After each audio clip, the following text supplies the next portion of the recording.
So, you're coming to dinner and a fight. That took some courage to sign up. This short video is designed to help you make the most of your time and to give you some expectations.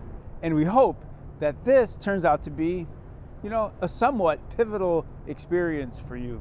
From one point of view, this is all part of the American experiment because we are rediscovering, remembering, putting together, and reinventing us, we the people.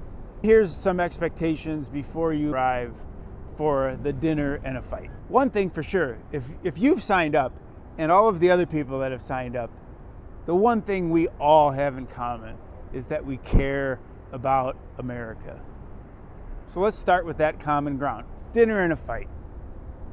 So it's really just an opportunity for us to be together, Americans re-engaging. The dialogue part of dinner and a fight was created, invented, developed at Arizona State University starting all the way back in 2004. So there's plenty of history behind that method that we're using. Sometimes I like to call it the 5-chair method, for which you'll see why shortly. We conceived of this combination, dinner and a fight, because we thought it was clever and inviting. And it turns out that it's kind of a great combination. It's a method for everyday Americans to engage with each other. And there aren't a lot of opportunities to do that and to walk away feeling better than when you started. We want to share some expectations with you so that you can arrive with a healthy anticipation. Number one, democracy is rooted in disagreement. That was not obvious to me prior to engaging in this sort of work. As it turns out, conflict, well used, is like awesome because it moves us forward. And democracy thrives on disagreement and conflict. Healthy disagreement and conflict. The thing is, I'm not very good at it. You may not be very good at it. As a country, we're not very good at it, which brings us to expectation number 2.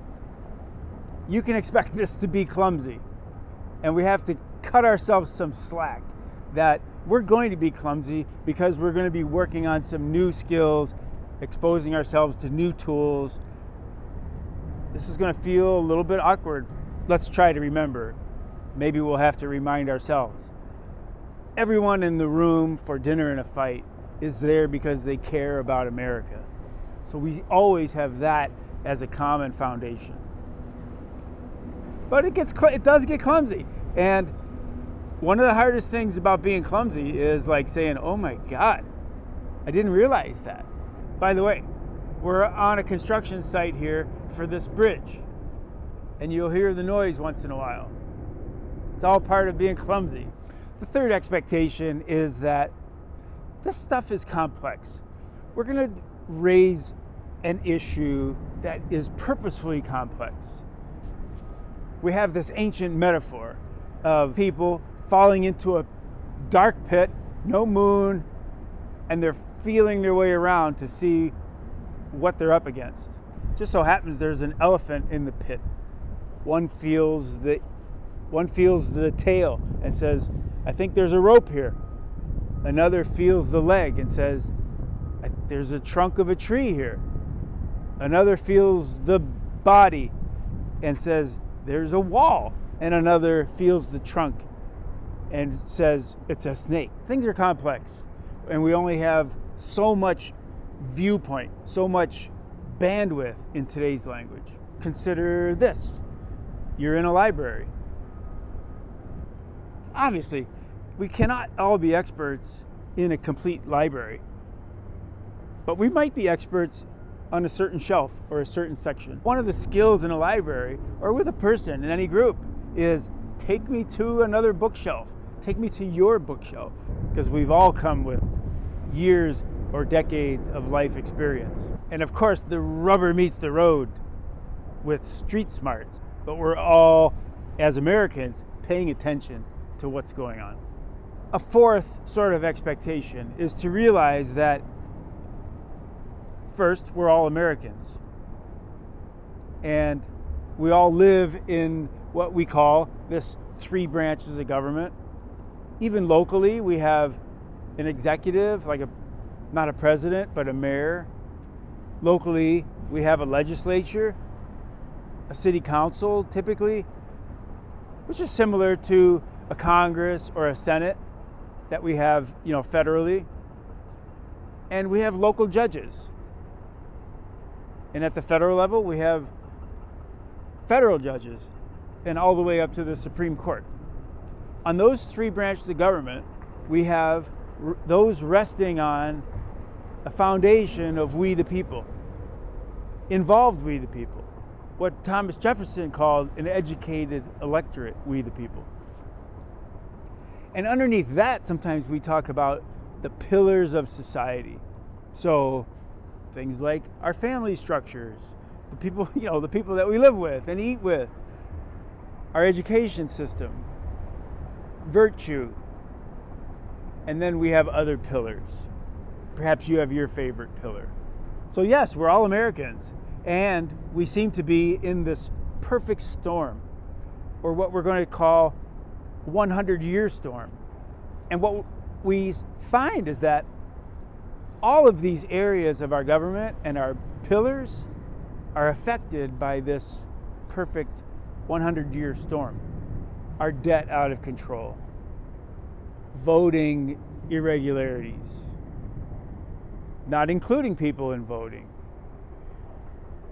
This is too big to fail.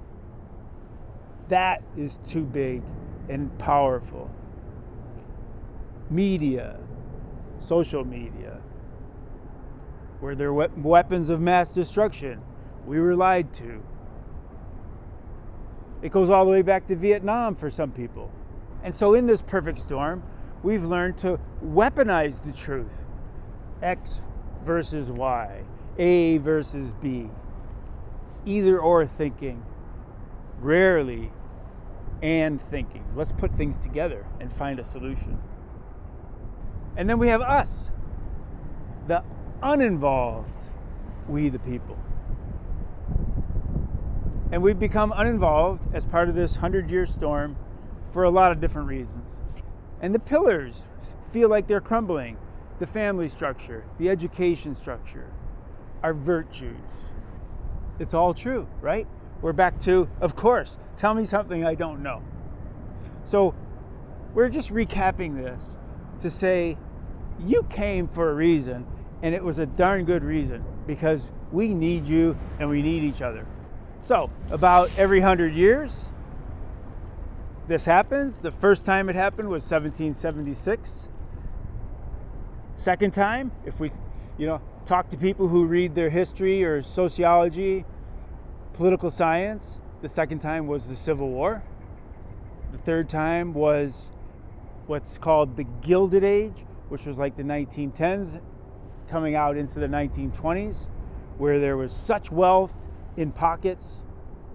And then we have today, the fourth time that people talk about the reinventing, rediscovery, remembering of we the people. Now that's kind of a great way to think about it, because we can stop blaming and start working together, because a 100-year storm happens now and then, because we're human. But here's the thing about we the people. We want to be involved. Many of us are in pain from broken relationships due to politics. Many people have shared with me that this is like walking in a minefield. Why would I want to talk about politics? Some of us feel this catch-22 of, can't I love my country and love my neighbor? Finally, recently, there's a survey by some folks called More in Common. They measured the exhausted electorate at 77%. In other words, 77% of the electorate considers themselves exhausted by politics. How do exhausted people participate in a democracy? We don't. The good news is that we may be actually in enough pain now to make some changes, which is one of the things that brings us together into the room for dinner and a fight. So people want to be involved, they just need paths to follow. Dinner and a fight is the start of one of those paths.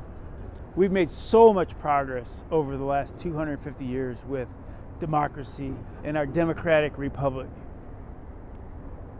Other fields are making progress too, including, as you see here, brain science and psychology. The most powerful thing to help people overcome their biases and tackle wicked problems is genuine conversation with people they respect. And we have to laugh because we knew that, right? We know that. We know that having respectful, challenging conversations about disagreements with people is like energizing, great way for us to learn and be we the people. So this is why we come together for dinner and a fight, and it's all about civil dialogue with these 5 chairs. Strongly agree,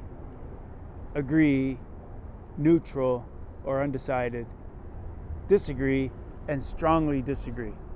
After dinner, we will be introduced to a divisive topic, and 5 volunteers will be asked from the audience to take these 5 chairs. And the audience gets to participate also. And there will be civil dialogue.